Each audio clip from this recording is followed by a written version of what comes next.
Ultrasound physics is probably the most underutilized and ignored part of both diagnostic and procedural ultrasound. All the applications in ultrasound are underpinned by the physical properties of sound as it interacts with tissue. By understanding these principles, you will be able to get the best picture quality possible. This is so that you can adequately assess the structures of a specific organ system, so that you can then make an adequate interpretation of the images or clips you are trying to collect. It is similar to being in a photo shoot and making adjustments on your camera settings to capture the best possible shot.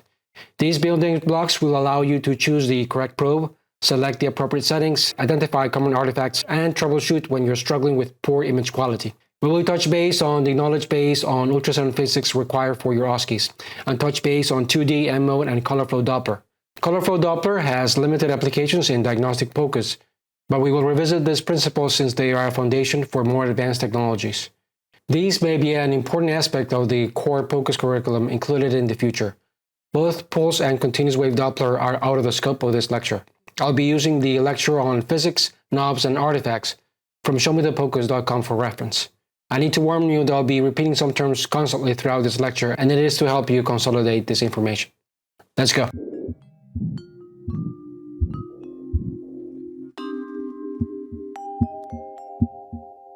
Our main objective behind this lecture is to recognize fundamental ultrasound physics so that the highest possible image quality and scene clips can be used for image acquisition by being able to recognize the basic components of sound waves and those of the ultrasound probe, recognize appropriate probe selection for a given application, recognize ultrasound machine controls or knobs, recognize ultrasound properties that lead to optimization of image acquisition, including selecting appropriate depth, sector width, frequency, focus, gain, harmonics, dynamic range, and acoustic power.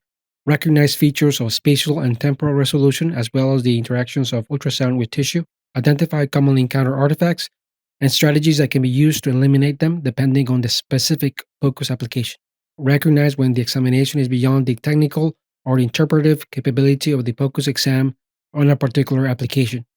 This goal is further explored in the specific organ system. Recognize the biological effects and safety of focus. Technology explored includes 2 dimensions, M-mode, and Color Flow Doppler. Color Flow Doppler is out of the scope of most focus exams. It is explored here as part of the OSCEs. Spectral Doppler is out of the scope of the focus exams and is not explored here. To start, a common theme is choosing the correct probe. We have 3 ultrasound probes in front of us. These have different frequencies for different applications. Some of these are small and square, others are thick and bulky. There's a reason behind these designs. But before we can start classifying what they can be used for, their advantages and disadvantages, we need to get some understanding on the basic physical properties of ultrasound. Sound waves. Sound waves are mechanical vibrations that alternate between expansion and compression of any physical medium through which the sound wave travels, with the exception of a vacuum. It is an oscillation of pressure transmitted through these mediums. These waves travel in a straight line on its longitudinal axis, and the medium's molecules move back and forth. A particle that is in resting condition is first disturbed, causing it to vibrate, which then exerts this force on the adjacent particle. That first particle then returns to its original position. The particles of the medium do not move forward themselves, but the vibrations are carried forward. When particles move forward, it compresses the air in front of it, creating a region of high pressure known as compression. When the vibrating object moves backwards, this creates a region of low pressure called rarefaction. The sound wave is graphically represented as a sinusoid wave, with areas of compression representing the upper part of the waveform and rarefactions being represented by the lower part of the curve, with low pressure regions. The maximum compression and density is located at the peak of the waveform, while the lowest pressure and density region is located at the trough of the waveform. Sound waves have 4 physical properties. Amplitude. This is the distance of maximum displacement from the resting position and represents how loud the sound is. Increasing the amplitude increases the acoustic pressure or the pressure generated by the crystals that emit sound. It allows the ultrasound machine to hear a louder return sound signal. Wavelength. The wavelength is the length of one wave cycle from peak to peak, which includes one rarefaction and one compression. Frequency. The frequency of a sound wave is the number of cycles or waves per second. This is not the speed of sound in a medium. This is a value given in hertz and represents the number of waves that fit in a second. A small wavelength will yield a higher frequency. The human hearing range is between 20 Hz to 20 kilohertz. Ultrasound is anything higher than this range. The typical range of medical ultrasound Probes is between 1 to 20 megahertz. The period is the amount of time it takes for a single cycle to occur, and it's the inverse of frequency as it is time per cycle. Period has unit measures in time, while wavelength is measured in distance. A period is determined by the sound source, not the medium through which the ultrasound signal travels.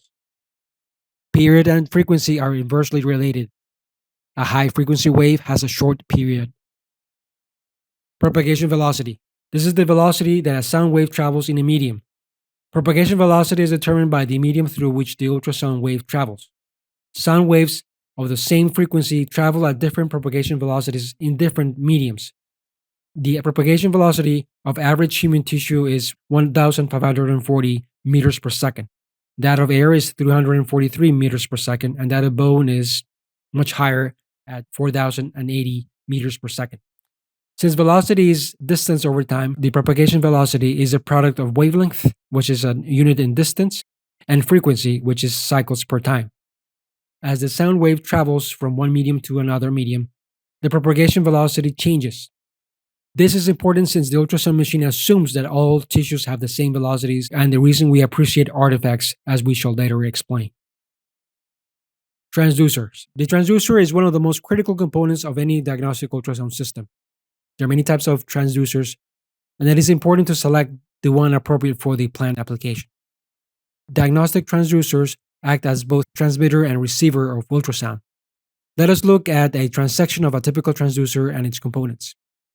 The primary component of the transducer is the piezoelectric ceramic element, composed of different materials including lead zirconate titanate. The crystal is the mechanism that allows transmission and reception of ultrasound waves. In this review, we'll be using the term crystal to refer to its piezoelectric element. It transmits ultrasound waves after being stimulated by an alternating electrical current. These pulse signals are reflected back to the piezoelectric crystal, which then generates an electrical signal that is then processed and displayed. Notice that the crystal does not emit a single wave, but a pulse composed of a varying number of cycles. The piezoelectric element is housed in a transducer, which also contains a damping material, an acoustic lens, and a matching layer. When stimulated, the crystal vibrates in all directions, with the majority coming from the front and back. This is inconvenient since we only need it from the front or the patient's side. The backing material or damping block tries to eliminate vibrations on the back of the crystal and controls the length of vibrations from the front face. That is, it controls the number of cycles emitted in a single pulse. The matching layer reduces the acoustic impedance so that ultrasound waves can penetrate body tissue and allows the returning echoes to be returned to the crystal for the same reason. Think of acoustic impedance as the resistance to flow of sound waves through tissues. This is the reason you always want to use gel in front of a probe so that acoustic impedance lowers enough to let the waves in and out of tissue. The frequency of the transmitted ultrasound waves depends upon the type of crystal and its thickness. For maximal efficiency, the crystal should be operating at its natural frequency and occurs when the thickness of the crystal corresponds to half its wavelength. Another way to think about this is that the wavelength is equal to twice the thickness of the crystal. So, crystal thickness is proportional to its wavelength and implies that a thicker crystal has a higher wavelength, which will penetrate into tissues more than a thinner crystal. On the contrary, a thinner piezoelectric crystal produces higher frequencies with a lower wavelength. To help you remember, the thickness of the crystal should be proportional to the distance you are trying to scan. Bigger crystal, bigger waves, more distance. The sequence is as follows. The ultrasound probe generates a pulse. This consists of 2 or 3 cycles of the same frequency that travel along the path called a scanned line. The crystal is not stimulated during the next few milliseconds, and it is during this time that the waves that are reflected back to the transducer are received by the crystal and an electrical current is generated back to the machine. The received signal can then be processed and displayed. The amplitude of the returning signals are represented by its brightness or echogenicity. Strong reflections produce bright or hyperechoic images, such as those seen with bone. For reflections that are not as intense, produce a grayscale of reflected images, At the other end of the spectrum, we have no reflection at all that produces anechoic images, such as that produced by blood vessels. Resolution. The quality of the image displayed must be such that we want to be able to identify all the structures that lie in the path of the ultrasound beam and be able to discriminate between these structures in space and in time. Resolution is the ability to distinguish objects from each other. This is determined mainly by the type of transducer we choose. It comes in two varieties. We have spatial resolution, which is the ability to determine the location of objects that lie next to each other. And then we have temporal resolution, which is the ability to determine the location of an object with regards to time. Spatial resolution is further divided into axial and lateral resolution. We will review these concepts further along in this lecture, so stay with me. Axial resolution is the ability to distinguish two separate reflective objects that are longitudinally adjacent or slightly deeper than the other along the ultrasound beam. Imagine the following example. There are three pairs of reflective objects, and each other is right next to each other, but slightly deeper than the other. These three pairs of objects are located at different depths embedded in tissue: shallow, deep, and very deep. An ultrasound beam will go through them, and they reflect these pulses back. You're given to choose between a low and a high frequency probe. If you choose a higher frequency probe, you'll be able to see three pairs of objects. If you had chosen a lower frequency probe, you may see on the screen that there is one object instead of a pair located at each depth. The actual resolution doesn't change with depth. The actual resolution in this last example is, of course, worse. Pulse length. The major determinant for axial resolution is pulse length. The pulse length, or duration, is the distance in time each pulse travels. This length of time has an impact on the resolution of the image. A shorter pulse duration provides better axial resolution than a longer pulse duration. In fact, axial resolution is equal to 1/2 of the pulse length. The smaller the number, the better the axial resolution. This is why a higher frequency probe will allow you to get better axial resolution. Think of the pulse being small enough to fit between two objects along the path of the wave. A physical property related to pulse length is the pulse repetition period. The pulse repetition period is the time from the start of one pulse to the start of the next pulse. It is thus the pulse length plus some listening time. The length of a pulse can be changed by changing frequencies, but the pulse repetition period is mainly determined by the listening time. The listening time is the time that the transducer is able to receive reflected signals from the transmitted beam. Once the depth of an ultrasound scan is increased, a longer listening time is required to be able to receive reflected signals. Therefore, the depth of the scan mainly determines the pulse repetition period. Pulse repetition frequency is inversely related to pulse repetition period. It is the number of pulses transmitted per second given in hertz. A deeper scan requires a slower pulse repetition frequency to allow the deeper reflected signals to be received during this listening time.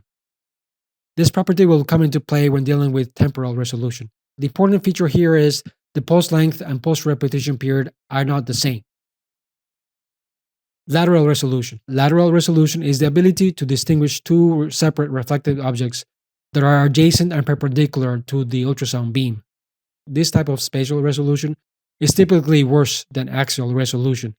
Regardless of the probe used, the profile of the beam generated changes with regards to its distance from the transducer. To start, the width of the beam is approximately the same size as the width of the transducer.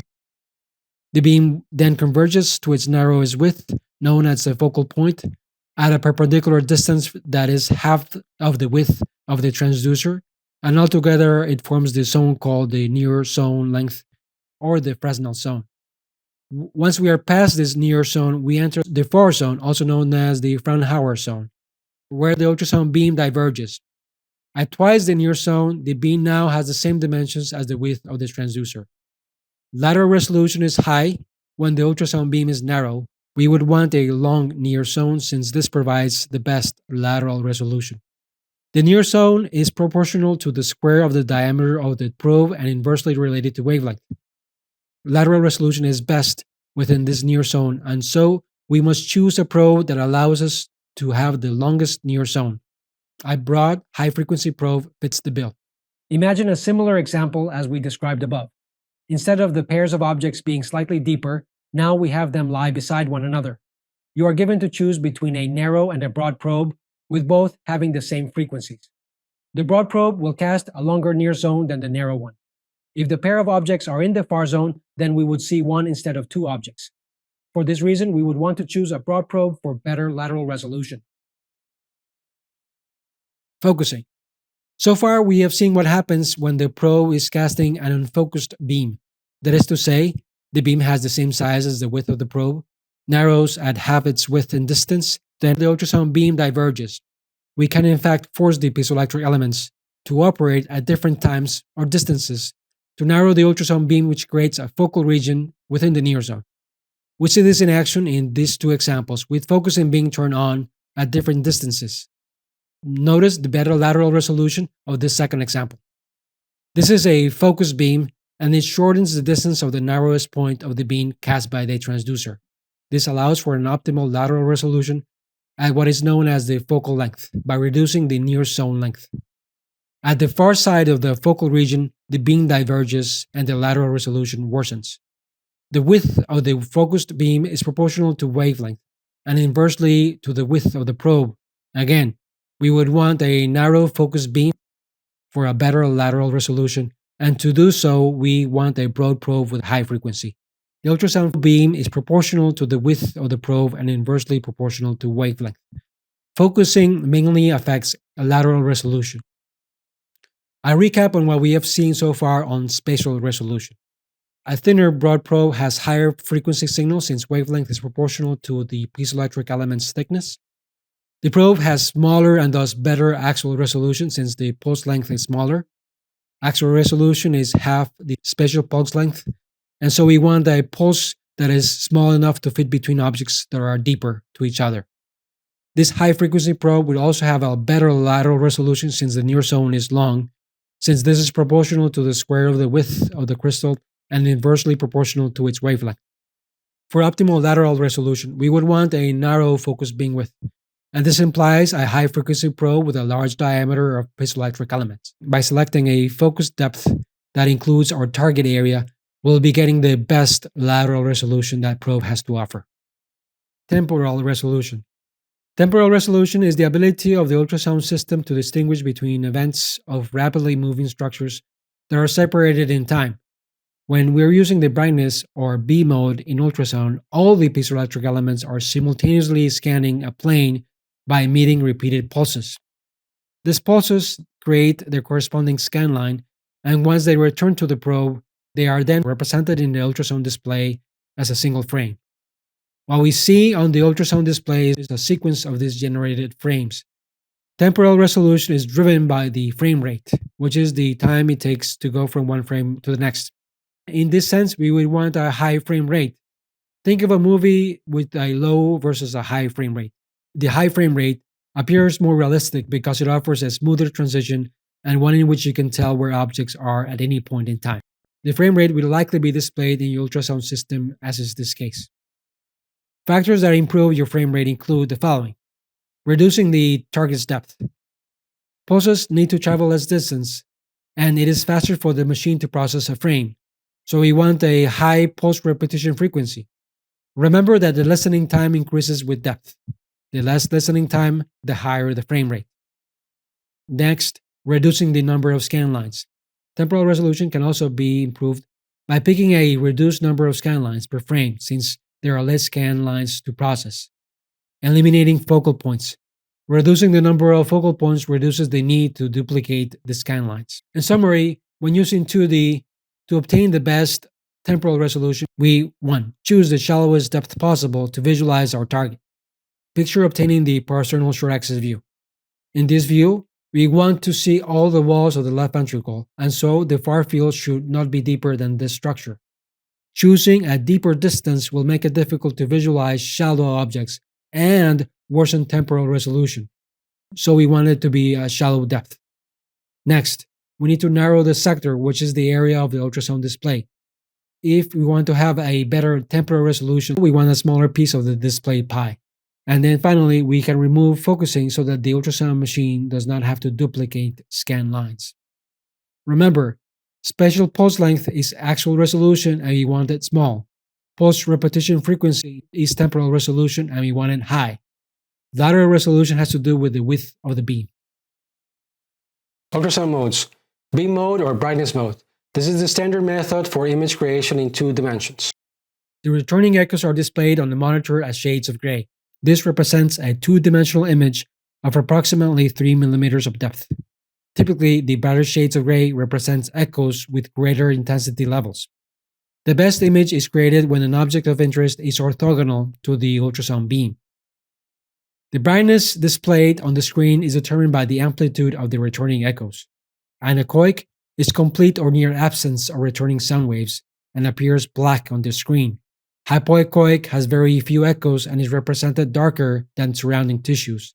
Hyperechoic signals are high amplitude and represent wider than surrounding structures. M mode. The best temporal resolution is obtained when a single scan line is used to emit and receive. We do this by stimulating one of the piezoelectric elements and not all of them. Motion or M mode does this. If reflection occurs, the signals that we receive are displayed as dots, with their brightness being proportional to the amplitudes of the reflected waves. This is what we see on the display on the y-axis, while the x-axis displays time. The ultrasound machine is calibrated to think that the speed of sound in soft tissues is 1,540 meters per second, and this speed is constant. It will thus infer the location of a reflection based on the time it takes to come back to the crystal. With M mode, more than 90% of the time is spent in the receiving mode. Temporal resolution is determined by the time taken from one pulse to the next, also known as the pulse repetition period, and is affected mainly by the depth of the penetration. It worsens the deeper you go. M mode provides the best temporal resolution and superior axial resolution compared to B mode. M mode usage in POCUS. We see M mode usage when evaluating cardiac structures that are moving at a fast rate. Here's an example of the tricuspid annular plane systolic excursion or TAPSE. A scanline has been selected to go through the lateral annular ring of the tricuspid valve in the apical 4-chamber view. As we turn M mode, we're seeing the longitudinal systolic motion of the lateral tricuspid annulus towards the apex. The greater the displacement, the better the right ventricular function. We will be reviewing this further in the right ventricular function lecture. Alternatively, we can also use M mode in the lung. M mode can assist in the differential diagnosis of shortness of breath when we suspect a possible pneumothorax. We will want to see a seizure pattern in a patient with normal air-filled lungs. If there is a seizure pattern and then suddenly a barcode sign is present, this will represent lung point, which implies there is a pneumothorax. More on this when we review the lung ultrasound lecture. Color Flow Doppler. As stated in the intro, the role of color flow Doppler is limited in the POCUS examination for your OSCEs. Major guidelines do not recommend the use of Doppler for any of the applications that we see in this series, including that of the heart. However, this may change in the future. This is a topic you should learn for your OSCEs since it's a requirement. The topics explored in this section are further reviewed in the evaluation of the heart valves. The Doppler principle can be applied to determine flow velocities, flow direction, and flow characteristics of the heart and great vessels. For now, let's focus on the basics. The story of Doppler is the study of moving objects. A reflective and moving structure will have an impact on the waveform of the received pulses. As the sound source moves towards the probe, we anticipate an increase in sound frequency. Likewise, as the sound source moves away from the transducer, we appreciate a decrease in sound frequency. This moving target is the red blood cell as it moves throughout the cardiovascular system. The Doppler shift is the difference between the emitted and received pulses. The differences in frequencies is known as the Doppler shift frequency. It is impossible not to go over the Doppler shift frequency equation, and it is as follows. Doppler shift frequency is equal to 2 times the operating frequency times the velocity of the reflector times cosine of the angle over the speed of sound. The operating frequency of the probe and the velocity of the reflector are both proportional to the Doppler shift frequency. An increase in any of these two will increase the Doppler shift. The angle here is important and corresponds to the difference between the probe axis and the direction of the object. If both are in the same or opposite direction, the angle is 0. Cosine of 0 is just 1. At 90 degrees, the whole equation vanishes since the target is moving at right angles from us, and so we would not be able to tell whether there's a change of speed. What this means to us is that we need to attempt to be in line with the flow of the moving target so that we can make an accurate assessment of flow. Color Flow Doppler displays intercavitary blood flow using a color flow map that depends on speed, direction, and turbulence of flow. Each frame of the color displayed is formed from multiple pixels. Each individual pixel is formed from sampling gates originating from the respective pulses. Imagine these gates as locations where Doppler shift interrogations are made. At each sampling gate, the frequency shift is measured, converted into digital format, and automatically correlated with a preset color scheme.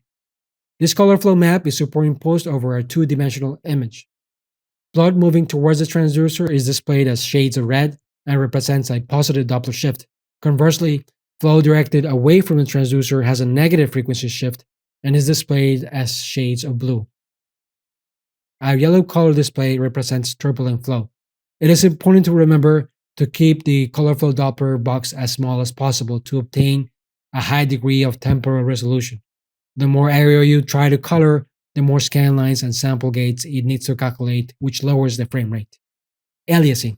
Aliasing is a measuring defect that causes signals to become indistinguishable from each other. Picture a stationary wheel with an inner and outer spokes.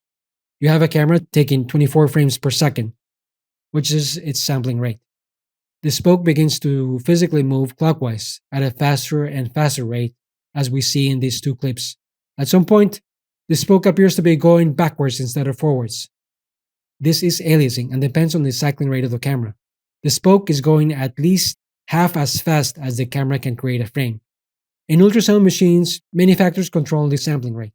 If the velocity of the measured object exceeds the sampling rate's capacity to display the maximum velocity, the wave's velocity is sampled opposite of its true direction. Therefore, the wave is displayed as a velocity profile on the opposite side of the baseline. Since the velocity is exceeding the maximum velocity of the scale, it is displayed on top of the opposite side of the baseline. The Nyquist limit represents the maximum Doppler shift frequency that can be correctly measured without resulting in temporal aliasing. The formula for Nyquist limit of frequency is as follows. Nyquist limit is equal to pulse repetition frequency over 2. Notice that we see listening time again. Remember that the Doppler shift frequency is 2 times the operating frequency times the velocity of the reflector times the cos of an angle divided by the speed of sound. Think of the Nyquist limit as a ceiling we do not want to go past. A high Doppler shift frequency is troublesome for us. This would mean the Doppler frequency is getting closer and closer to the Nyquist limit and aliasing can occur. What can we do to minimize aliasing? Probe frequency. Lowering the probe frequency lowers the Doppler shift since the operating frequency is proportional to the Doppler shift. Darker depth. Lowering the depth of measurement. The pulse repetition frequency is higher by selecting a shallow depth and thus the Nyquist limit increases. Velocity of the moving reflector. Higher velocities will lead to a higher Doppler shift and thus a higher risk of aliasing. If such is the case, we should choose a higher Nyquist scale. How can we achieve this? Adjusting the Nyquist scale. We can adjust the Nyquist limit on ultrasound machines to select for low or high moving objects by changing the Nyquist scale.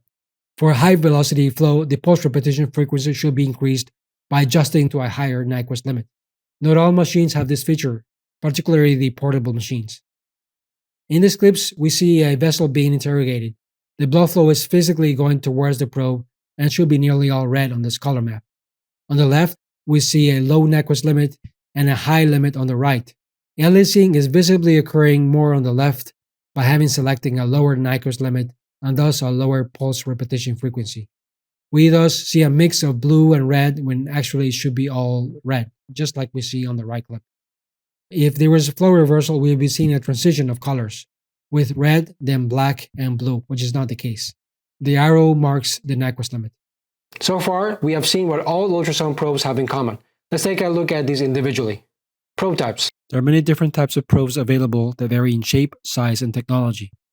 We will focus on the probes you will likely see in your POCUS journey.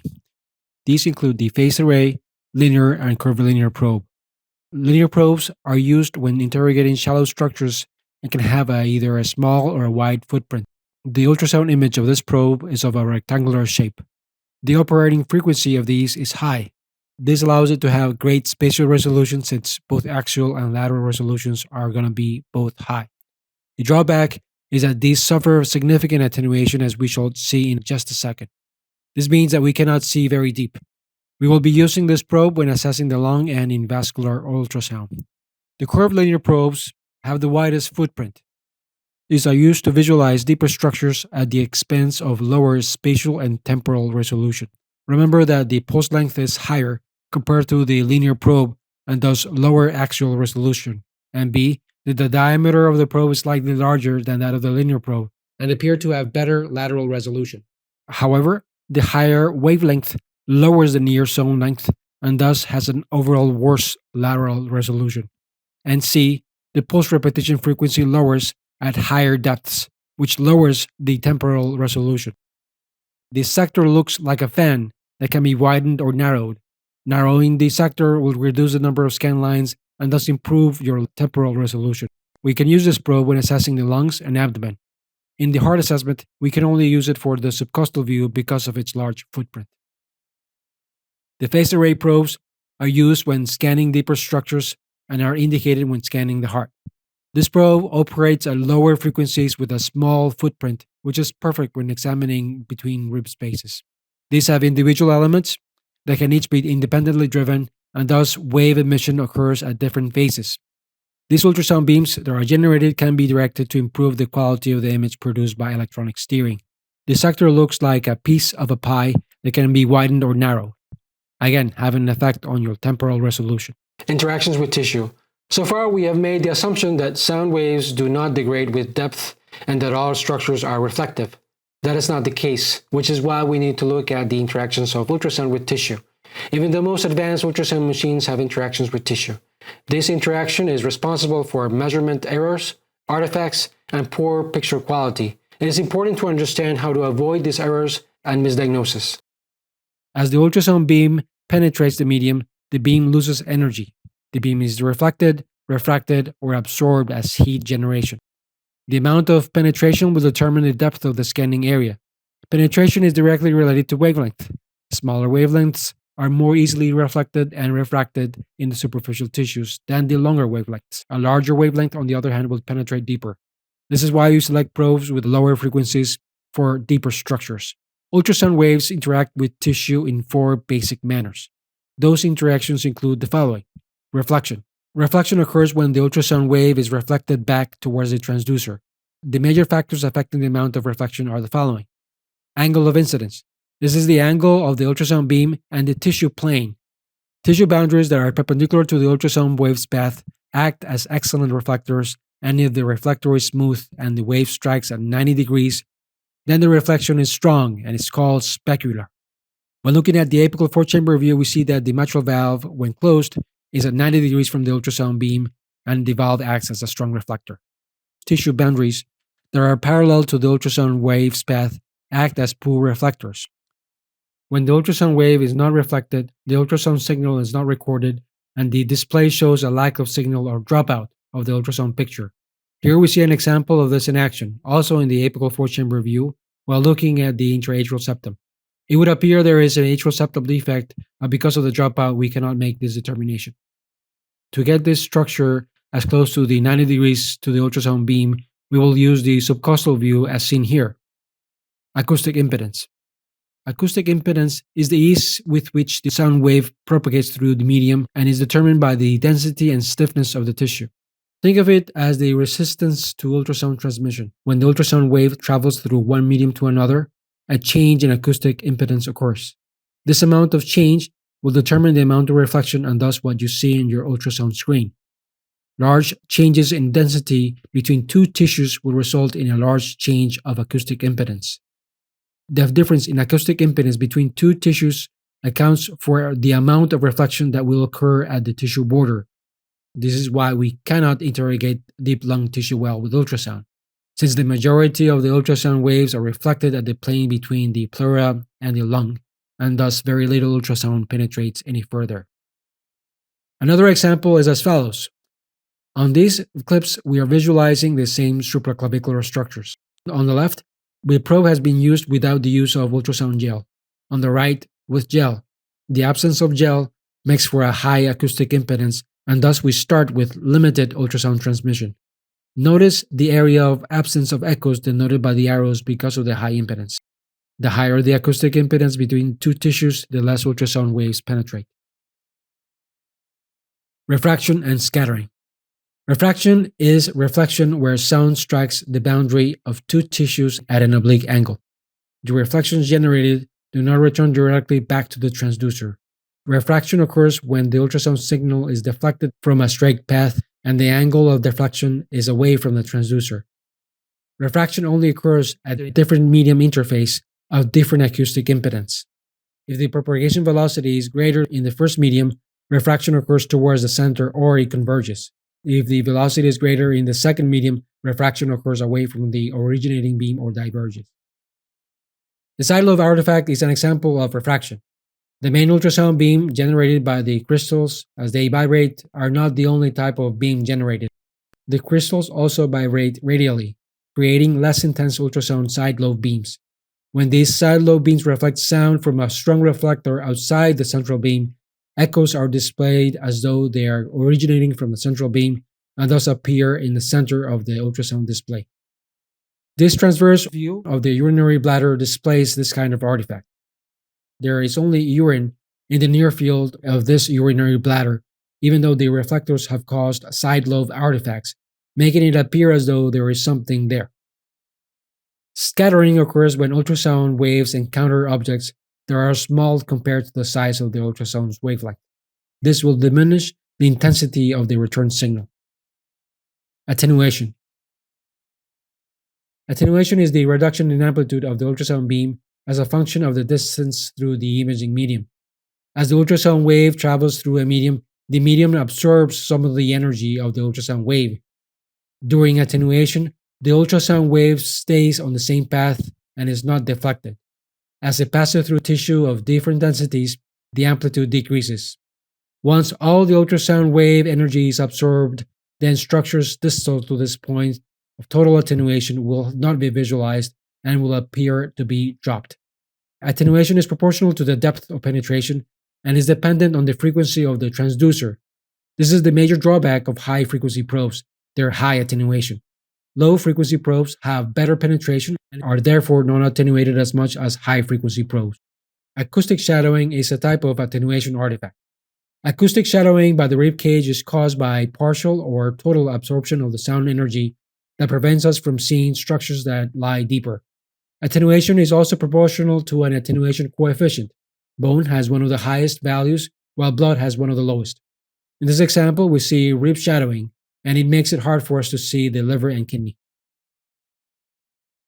Absorption. Absorption is the portion of the wave energy converted into heat energy. As the tissue can absorb energy to produce heat, an increase in temperature may occur. An increase in the power of the ultrasound beam will result in an increased potential for tissue heating. The smaller the scan area, the greater the energy passing through it. Strongly focused fields will produce particularly significant temperature increases. Higher frequency sound waves are absorbed more than lower frequency sound waves. The inability of high frequency sound waves to penetrate deeply into tissue is a direct result of high absorption and conversion of acoustic energy into heat. Absorption contributes approximately 60 to 80% of the total attenuation. The higher the attenuation coefficient, such as bone, the higher the heat generation. Biological safety. It is generally accepted that the diagnostic use of ultrasound is harmless for humans. However, it is important to realize some key features of ultrasound safety. Acoustic power is the amount of sound energy carried in a unit of time, and power is proportional to the square of the wave amplitude. Two standard indicators of acoustic power and biological risk from ultrasound are defined as the mechanical index and the thermal index. The mechanical index is the indicator of potential non-thermal mechanical effects, including cavitation. Here we see the effects of cavitation on a bottle filled with fluid, which is then struck by a rubber mallet on the mouth. Cavitation is determined by the negative pressure of the ultrasound beam. The Food and Drug Administration regulations allow a global maximal mechanical index of less than 1.9 for the applications in this series. A much lower mechanical index is required for the evaluation of the eye. The thermal index is the indicator of potential temperature increase. It is important to note that color Doppler will have at least 8 times the amount of acoustic power compared to B mode. In general, the performance of ultrasound scans should comply with the ALARA principle. This is as low as reasonably achievable. A note about power. Increasing power allows you to see higher returning amplitudes. Here I'm showing you 3 different clips of the same structure but altering the power setting of the ultrasound machine. The effect of changing the power on the mechanical and thermal index can be seen reflected on the data on the ultrasound display. It is unlikely you'll be making a lot of changes on the power of the ultrasound beams routinely. Let's take a deeper look at the ultrasound machine and its knobs. Nomology. Depth. This setting controls the vertical depth of the field of view. We need to set depth to the target structure for optimal spatial resolution. Increasing the depth allows deeper tissue interrogation at a cost. This increased depth increases the scan time since the machine will need to wait longer to hear returning echoes from deeper structures. Both transmit and receiving time are increased. This in turn increases the time per frame, which decreases the frame rate and will lower our temporal resolution. Using a lower frequency probe may allow us to see deeper structures, but this also makes shallow structures to have a loss in resolution.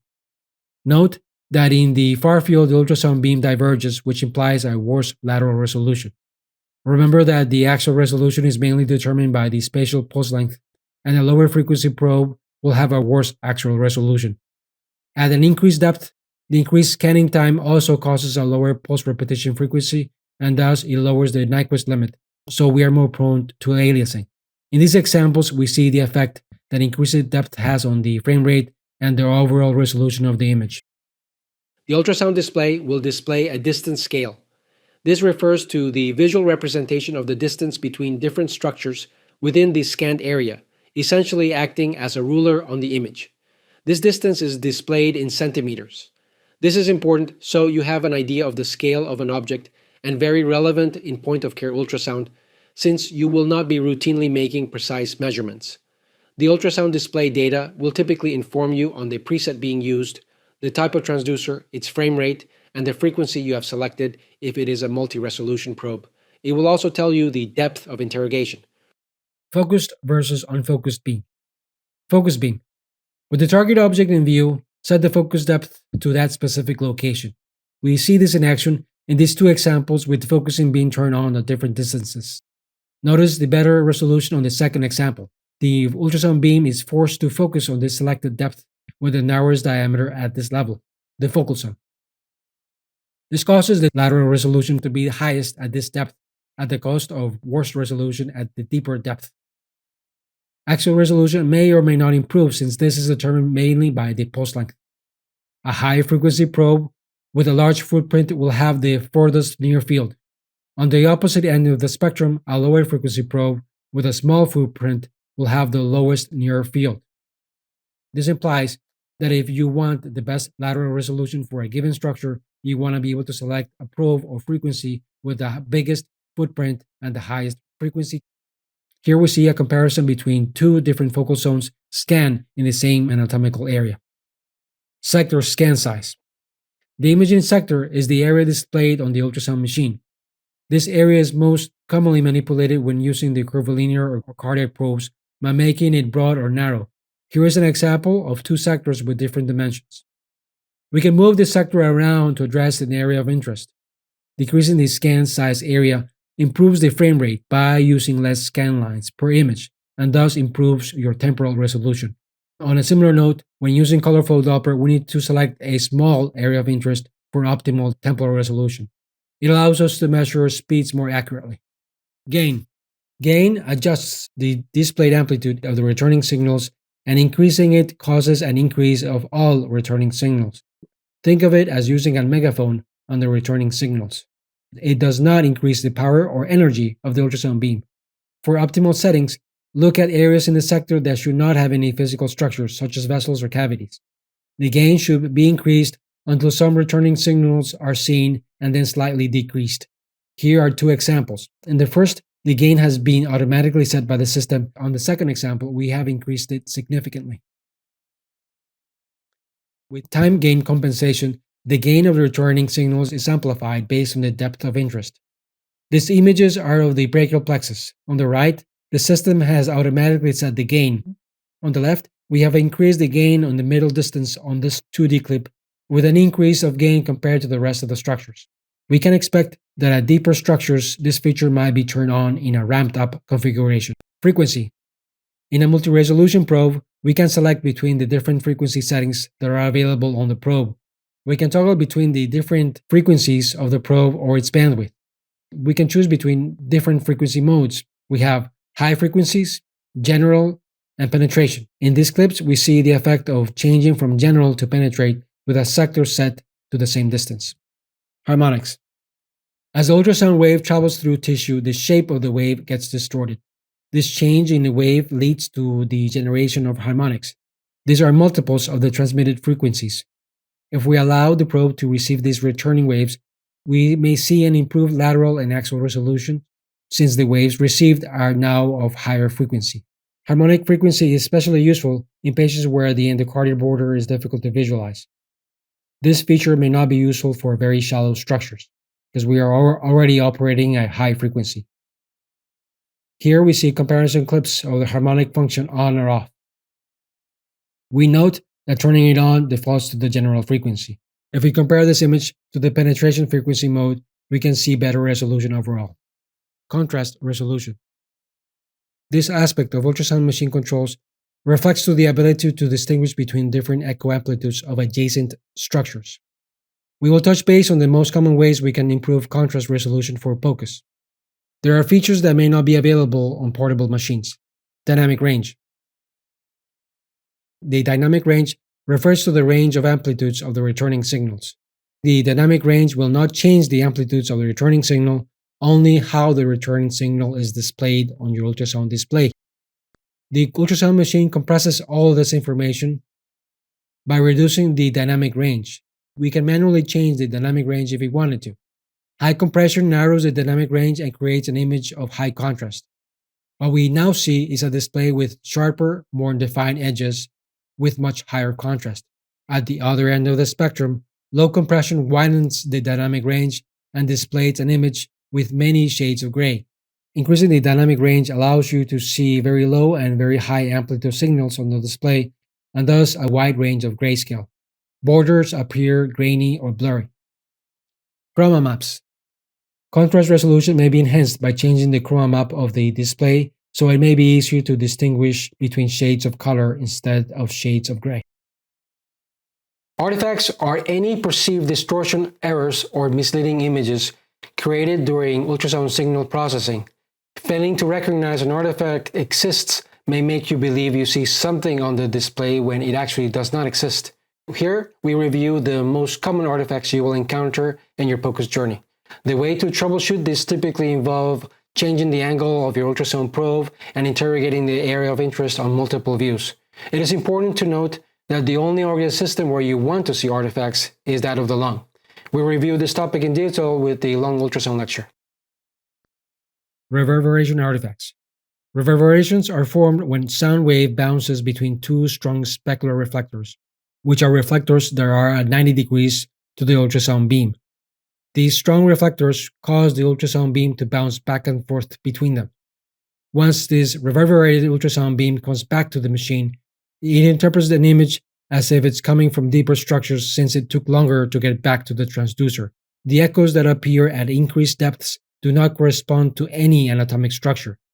Think of the ultrasound beam as partially trapped between them and only returning at a later time. The result is of equally spaced images beyond the actual structure of interest.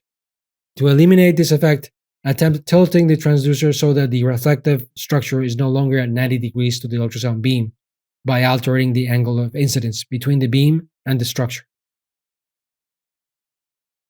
Example of reverberation artifacts can be seen when examining the lung. The pleural line. In the display, we see multiple equally displayed echoes creating equally displayed hyperechoic A-lines representing reverberations of the pleural line. The blue arrows denote the direction of the ultrasound beam. Notice that the beam reflects back but is trapped at the pleural line, causing a delay in the returning signal to the probe. Another example is cometal artifacts. Cometal artifacts are also known as B-lines. These are artifacts that originate from the pleural line and appear hyperechoic and extend indefinitely. erasing A lines and moving in concert with lung sliding. Acoustic shadowing. When a structure reflects off most of the ultrasound beam, that structure is typically bone, calcium, or metal. This casts a shadow on the structures that lie deeper. Shadows appear hypoechoic or anechoic, and you would not be able to see any structure deeper than the barrier that reflects the ultrasound beam. This artifact is common when evaluating in between rib spaces. Here are two examples of acoustic shadowing. When scanning the lung, air has a greater attenuation coefficient than that of bone and creates dropout shadows on the deeper structures that lie beyond. This is the reason it may be challenging to evaluate the lung in patients who have subcutaneous emphysema. In a patient with a full stomach, the air trapped in the stomach creates an acoustic shadow of the deeper structures. Also, rib shadows on the right upper quadrant creates hypoechoic regions and dropouts of the liver. Acoustic enhancement. Acoustic enhancement occurs when the ultrasound energy passes relatively unattenuated throughout the medium with a low attenuation coefficient, such as fluid. Beyond this fluid collection, the structures appear hyperechoic in comparison to other structures. As the ultrasound beam encounters an area beyond a low attenuation medium, there is augmentation of the returning signal that appears brighter. In the images below, we see enhancement caused by the pleural effusion and the internal jugular vein. We should not be able to see the intrathoracic spine when examining the lung. When we see it, it's because there is fluid causing enhancement of the ultrasound beam and thus implies there is a pleural effusion.